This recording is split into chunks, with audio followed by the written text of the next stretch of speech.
গিয়াছে সেই পথে যাও, সেই স্থানে প্রান্তর ও তাহাতে প্রান্তর তাহাতে তিনি উঠে গমন করলেন। আর দেখো, ইথিওপীয় দেশের এক ব্যক্তি ইথিওপীয়দের কান্দাকি রানীর অধীন উচ্চপদস্থ একজন নপুংসক, যিনি রানীর সমস্ত ধনকোষের অধ্যক্ষ ছিলেন, তিনি ভজনা করিবার জন্য জেরুসালেমে আসিয়াছিলেন।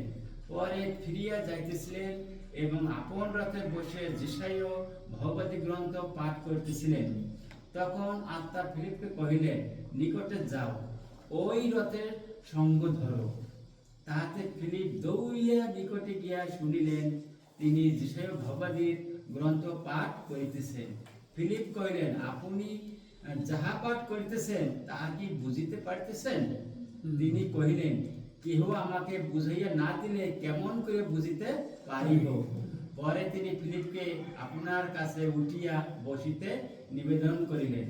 শাস্ত্রে যে কথা তিনি পড়িতেছিলেন তাহা এই, তিনি হত হইবার জন্য মেষের ন্যায় নিত হইলেন এবং লোমছেদকের সম্মুখে মেষ সেবক যেমন নীরব থাকে সেইরূপ তিনি মুখ লইলেন না।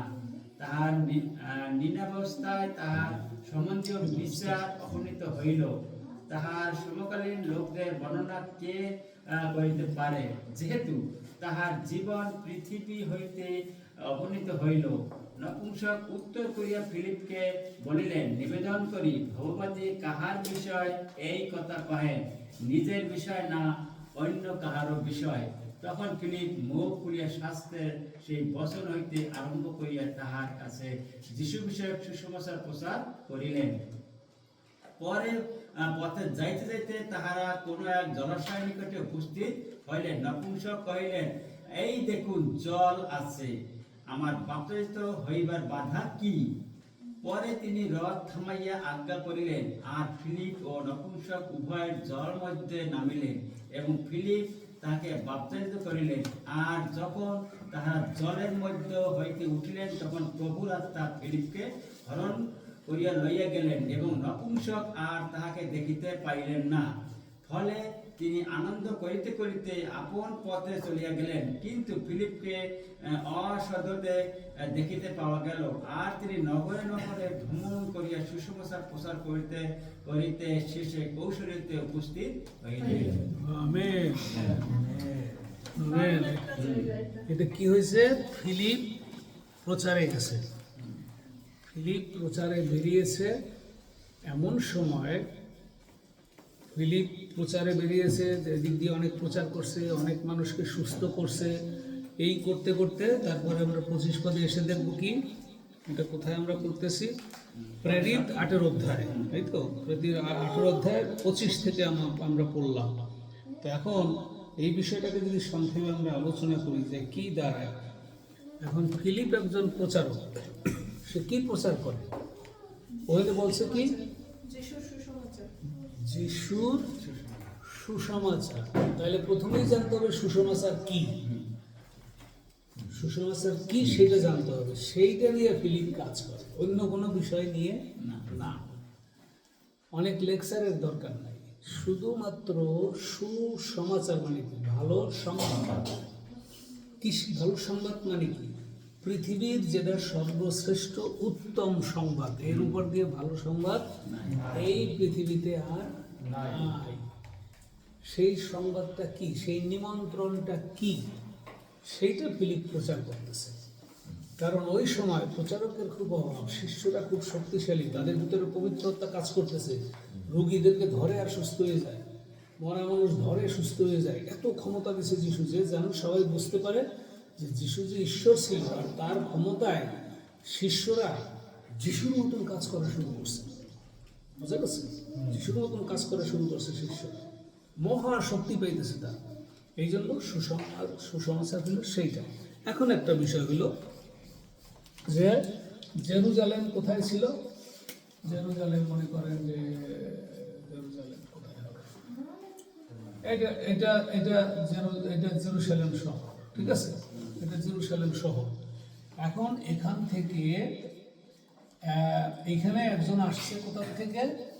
এই জায়গা থেকে একজন আসছে, ইয়া থেকে, মিশর দেশ থেকে, ওই কান্দানি রানী, আফ্রিকান কান্ট্রিতে কান্দানি রানী, ওখান থেকে কিন্তু ইস্টের রানীও আসছিল না, ইস্টের রানী এদিক থেকে গেছে।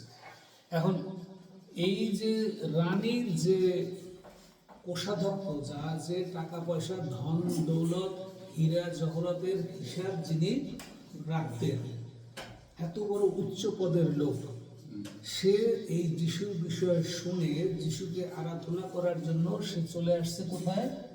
জেরুজালেমে আসছে। ভালো করে শুনতে হবে, এই লোক এত দূর থেকে রথে আসছে। রথ কি বোঝা যায়? রথ, এই আমরা রথযাত্রা করছি, মনে আছে? রথযাত্রা করি না? এই যে সেই রথ কালে এগুলো ছিল, এইখান থেকে ওই আমাদের রিক্সার মতনই, ঠেলা গাড়ির মতনই তারা কি করতো, উট দিয়ে হয়তো ওইটা চালাইতো। বহু কষ্ট করে সে, যেহেতু তার টাকা পয়সা ছিল, সে একজন অ্যাকাউন্টেন্ট, কোষাধ্যক্ষ, বিশাল ব্যাপার, শিক্ষিত পণ্ডিত, সে এত কষ্ট করে তার লোকজন চাকর চাকরানি লইয়া সে এত দূর আসছে যিশুর কথা শুনে।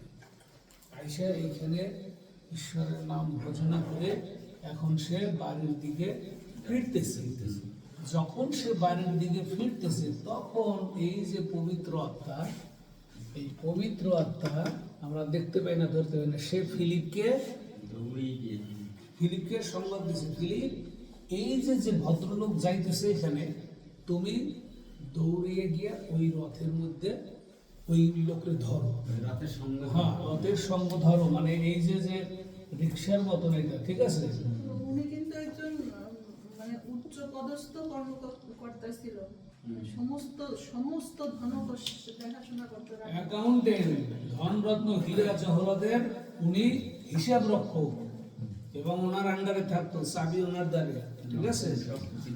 এই যে রানীর ধনকোষের রক্ষক, সে একদিকে পণ্ডিত, একদিকে শিক্ষিত।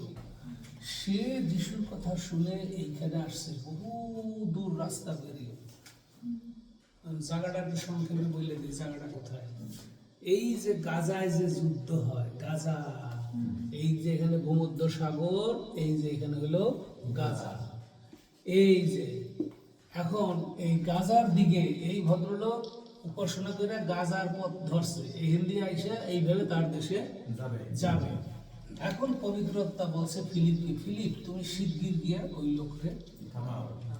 এখন ওই লোকের কাছে যখন আসছে, তখন দেখি কি যে ওই লোক, ওনাকে বলা হয় নপুংসক, আসলে হইলো আমরা বলি ইংলিশে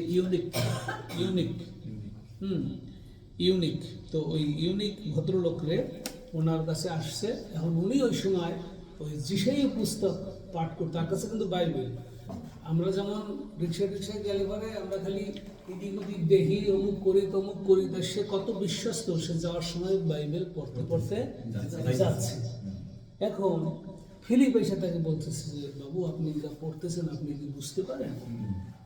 না তো বাবা, পুরোটা তো বুঝি না, কেউ যদি না বুঝিয়ে দেয় বুঝবো কি? এই জন্য প্রচারক লাগবে। এখন বোঝা গেছে প্রচারকের কাজটা কি? এখন প্রচারক যদি নিজের বিষয়টা না বোঝে, সে কেমন একজনকে বুঝাবে?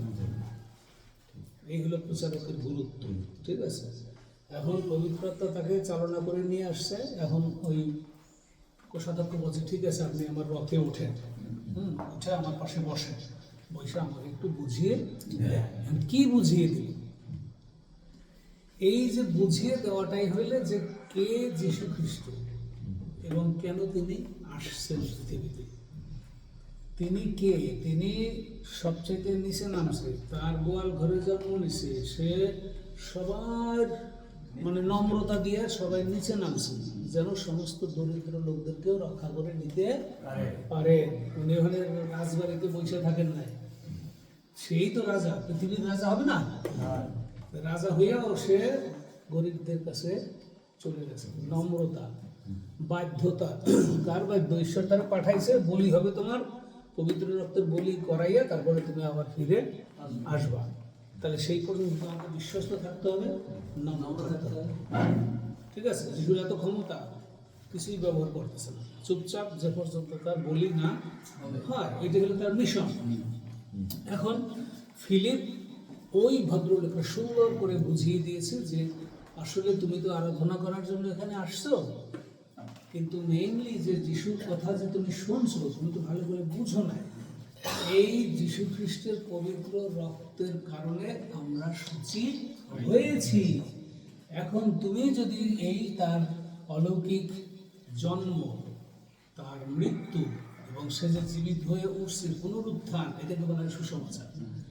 অলৌকিক জন্ম, যিশুর দুঃখ ভোগ, যিশুর মৃত্যু, মৃত্যু থেকে উত্থাপিত হওয়া, এবং আবার তিনি পুনরায় আমাদের ব্যবসার সময় নিতে আসবেন এবং আবার শেষবারের মতন এখানে আসবে। তাহলে এটাকে কি বলা হয়? এইটাই সুসমাচার। তাহলে সুসমাচার মানে কি? যিশুর বিষয়ে যে মূল বিষয়টা, সেটা কি সুসমাচার। যত গল্প বলি এই গল্প, মথিমার্ক লুক যখন 4টা সুসমাচার এই বইলেই আমরা পার পাই গেছি না, এই 4টা সুসমাচার না, এগুলো পুরাতন নিয়ম। কিন্তু সুসমাচার হচ্ছে একেবারে চোখা কথা, যিশুর অলৌকিক জন্ম, তার দুঃখ প্রকাশ, এই যে সেইটাই সে পড়তেছিল, যে যিশু যে দুঃখ প্রকাশ করছে কেন, কি, সেইটা ফিলিপ তাকে বুঝিয়ে দিয়েছে। বুঝিয়ে দেওয়ার সাথে সাথে সে যিশুকে তখন গ্রহণ করে। যেই কইছে যে যিশুকে গ্রহণ করার পরে একটা কাজ আছে, যিশুকে গ্রহণ করার পরে জলে অবগাহিত হইয়া দীক্ষা নিতে হবে। হ্যাঁ, এই যে জলাশয়, এইখানে দীক্ষা নিতে হবে। এখন এইখানে এসে ফট করে ওই লোক বলতেছে, ফিলিপ ফিলিপ, এই দেখো কি সুন্দর জল, আমি আর অপেক্ষা করতে, বলিনি, ও ও নিজে থেকে বলতেছে যে ফিলিপ দেখো এত সুন্দর জলের ব্যবস্থা, আর তুমি এইমাত্র আমার এটাই শিখাইলা, এইটাই বললাম, আমি আর অপেক্ষা করতে পারবো না, এক্ষুনি তুমি আমার সাথে চলো, আমার তুমি এক্ষুনি অবগাহন দাও। এই হলো অবগাহনের গুরুত্ব। তখনই সে অবগাহন নিল, তার মানে পরিপূর্ণ হয়ে গেল। এবং তার কারণে কিন্তু তার দেশে এই যে এইখানে রাস্তায় বসে সে যিশুকে গ্রহণ করে রাস্তায় বসেই অবগাহন নিল, এবং অবগাহন নিয়ে ফিরে গিয়ে সে আরম্ভ করলো প্রচার। এই জন্য ওই জায়গায় এত খ্রিস্টান। হ্যাঁ, সেটা বলতেছি। এখন যেই অবগাহন নিছে, এখন এই রাস্তা, এই যে গাজার রাস্তা, যেখানে এখন যুদ্ধ হয়, কঠিন জায়গা, মরু প্রান্ত, এবং ফিলিপ বিপদে পড়ে যাবে, ফিরে আসতে পারবে, কারণ ওনার সাথে রথে করে যাইতে যাইতে সে অনেক দূর চলে গেছে, ফিরে আসবে না, ফিরে আসার সময় সে বিপদে পড়ে। তাহলে বিপদের আগে এটা কি, যে কোনো বিপদের আগেও ঈশ্বর তাকে উঠে নিয়ে আসে। ঠিক একই রকম এটা একটা র্যাপচারের উদাহরণ, র্যাপচারের বড় উদাহরণ, যে ফিলিপ এখানে তারা অবগাহন দিল জলে, অবগাহন দেওয়ার পরে ওই নপুংসকুনি দেখে কি, আরে হঠাৎ করে ফিলিপ নাই, ফিলিপকে উড়াইয়া নিয়ে চলে আসছে এখানে। তারা ওরা ধরেও এখান থেকে আসতে আসতে তারা এখানে এসে অবগাহন দিচ্ছে, অনেক দূর এখান থেকে, ঠিক আছে, এই যে গাজার পথে। তারপরে এরা একদম উড়াইয়া নিয়ে আইসা যেখানে সে প্রচার করবে, পরে সেই জায়গায় ঈশ্বর তারে পৌঁছাইয়া দিয়েছে। তার কোনো গাড়ি ঘোড়া লাগে না, কিচ্ছু লাগে না, হঠাৎ করে উপরে তুলে নিয়ে ওইখানে নিয়ে তাকে রাখছে। এই যে র্যাপচারের বড় একটা উদাহরণ, যে ঠিক এই 7 বছর যে যাতনা হবে, তার আগে আমাদেরকে উপর দিয়ে র্যাপচার বোঝা গেছে, বিশাল উদাহরণ এটা। কিন্তু র্যাপচারের এই আরেকটা উদাহরণ, হ্যাঁ, এইটা নমুনা। এবং এই নপুংসকের কারণে এইখানে এত প্রচার কাজ হয়েছে, প্রচুর মানুষ। উনি তো যাই ওই দেশে একটা হুলস্থুল পাকাই দিছে। এখানে একটা মজার ব্যাপার, যে ওই লোকটা যখন ফিলিপকে দেখতেছে না, সে কিন্তু ভয় পায়নি, লেখা না, আছে কিন্তু ফিলিপকে নপুংসক আর তাহাকে দেখিতে পাইলেন না, ফলে তিনি আনন্দ করিতে করিতে আপন পথে চলিয়া গেলেন। আনন্দ করিতে করিতে মানে কি, তার যা পাওয়ার তার সারা জীবনে সে পেয়ে গেছে। ওনার এত ধন সম্পত্তি টাকা পয়সা তাতে উনি কিছুই পায় নাই, তাতে তেমন কোনো আনন্দ তার হয় না। এইবারে তার আনন্দ পরিপূর্ণ হয়েছে যে আমি নিশ্চিত আমি এইখানে আসতে পারবো এবং নিশ্চিত যিশু আমার ক্ষমা করেছে। এই দুইটা বিষয়। এখন তার আনন্দ আর মনে ধরে না। সে দেশে আইসে প্রচুর প্রচার শুরু করেছে, প্রচুর লোক যিশুকে গ্রহণ করছে। বুঝা গেছে গুরুত্বটা, মহা বিশাল ঘটনা। তো এইটা আমরা র্যাপচারের নমুনা দেখলাম, এবং কিভাবে যিশুরে গ্রহণ না করলে তার ভিতরে পরিপূর্ণ আনন্দ আসবে না। তোমার যত টাকা পয়সা থাকুক, এরপর তোমার রাত্রে ঘুম হবে না, তারপরে তোমার টেনশন থাকবে, এরপরে আবার চিকিৎসার জন্য ইন্ডিয়া যাওয়া লাগবে, মানে তোমার জীবন একেবারে পাতা পাতা তেজপাতা। আর যদি তারে গ্রহণ করে করতে পারো, সত্যি সত্যি গ্রহণ করতে হবে, অভিনয় দিয়ে না। দেবদাস, অভিনয় দিয়ে হবে না, মিথ্যা দিয়ে কিচ্ছু হবে না। একজনের খুশি করার লেগে আমি এটা করলাম, কত আরো পাপ বাড়বে, অভিশপ্ত হয়েছে। আমার নিজের সিদ্ধান্ত, বুঝা গেছে, আমার নিজের, কারণ আমি তো মারা যাওয়ার সময় আমার সাথে তো যাবে না, যাবে। আমি যখন মারা যাব, তখন আমার মারা যাওয়ার পর আমার যীশু খ্রিস্ট উপরে উঠে নিয়ে যাবে। এটা আমার ব্যক্তিগত, আমি কখন মারা যাব তাও জানি না, আর আমার সাথে কেউ মরবে কিনা তাও জানি না, কিন্তু আমি একলা, আমি মরবো, আমি যাব। আমার বিশ্বাস আমি রক্ষা পাবো, আমার বিশ্বাসে আমি এখানে প্রবেশ করবো, এইখানের আমি নাগরিক হব, এই দেশের নাগরিক হইতে চাই। ঠিক আছে, এই জন্য যিশুকে গ্রহণ করা লাগবে। একদিকে প্রার্থনা করে যিশুকে গ্রহণ করতে হবে, আর একদিকে অবগাহনের জন্য তৈরি হইতে হবে। তার মানে কি, যিশুকে গ্রহণ করার পরে যে প্রথম প্রধান কাজ সেটি হলো অবগাহন। এখন বুঝতে পারছে অবগাহন কেন নিতে হবে? অবগাহনটা খুবই গুরুত্বপূর্ণ। কে আমারে বাধা দিল, কেটা আমার একবারে রান্না দিয়ে কোপাই মারিয়ে ফেলাবে, এই সমস্ত এখানে খাটবে না। আমার ব্যক্তিগত ইচ্ছা এবং ঈশ্বরের ইচ্ছা রক্ষা করবে কে? ঈশ্বর। আপনারা করছেন না রক্ষা? মায়ের খেয়েছেন, পিটারি খেয়েছেন, কারণ এই দাগ আছে, যিশুর আনন্দে দাগ গেছে মুসকে। ঠিক, দ্যাটস দ্য বিষয়। এই জন্য মূল বিষয় যেটা, সেটা আমাদের শিখতে হয় যে সত্যিকারের সুসমাচারটা কি। যিশুরে বিশ্বাসও করলাম, তাকে গ্রহণও করলাম, আমি অবগাহন নিলাম, ব্যাস আমার যা পৃথিবীতে মূল কাজ সেটা আমি করা শেষ। এখন আমার ভিতরের যে আনন্দ, এটা কেউ নিতে পারবে না। সেটা অভাব থাকুক, আনন্দ নিতে পারবে না, টাকা পয়সায় সেই আনন্দ দিতে পারবে না। এটা হলো মূল বিষয়। Praise the Lord.